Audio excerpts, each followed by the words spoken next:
Okay, so like I was saying, when you are painting anything, the first thing is you look at the color composition in what you want to paint. And like I said, primary colors are the first basic foundation colors. You don't mix any colors to get primary colors. They're natural. You have the red, yellow, and blue. You don't mix any color to get yellow. You don't mix any color to get red. You don't mix any color to get blue. You don't mix any color to get white. But when you begin to mix red, yellow, blue, white, and black, they start getting what we call secondary colors. And from there, mixing them in different proportions, in bits and bits, this quantity of yellow with quantity of red will give you orange. Now, if you had red and yellow and a bit of maybe like a higher dimension, if you have more proportion of red and yellow, it goes beyond ordinary orange and give you something much more deeper orange. If you drop in a bit of color, like a bit of black, you begin to get yellow ochre. You know, if you mix blue plus red, you start getting purple. If you mix yellow plus blue, you get green. If you add a bit of black, you get a higher dimension of darker green.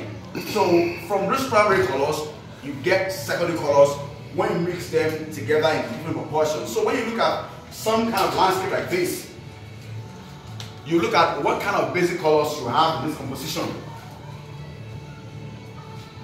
The colors that strikes you initially. What color strikes you initially when you look at this?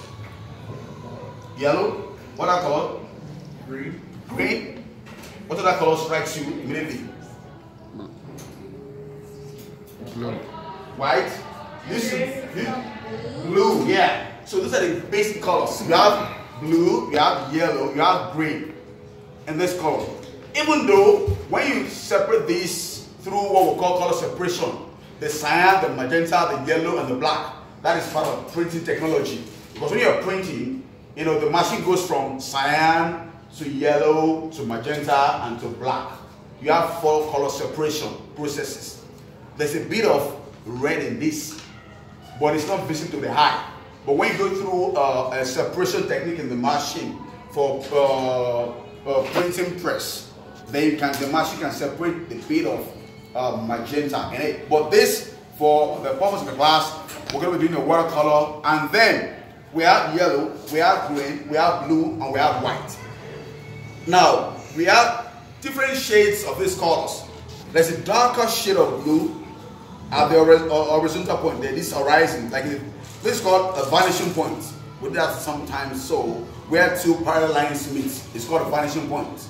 So at the horizon, you have a darker shade of green. Now this is achieved when you put a bit of black into the yellow and the blue, and you had some more black to get this darker shade. So with this, you have an idea of the colors. To make it easier for you, you just jot down, okay, I have yellow, I have blue, I have a green for this composition. And the first thing to do is just, you know what, do a rough sketch.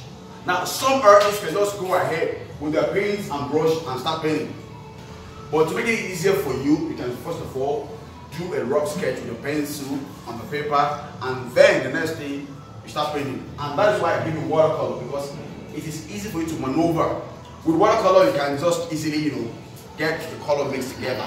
Unlike acrylic or oil paints, it takes more, you know, professional and attention to detail to get to maneuver oil color, oil paints or acrylic. But watercolor, you know, it's water-based, and you can just, you know, try and put, you know, the watercolors together. So I'm going to give you some papers, and then this is the first exercise for the class today. And after the next class, we can just go to the next class and do something else.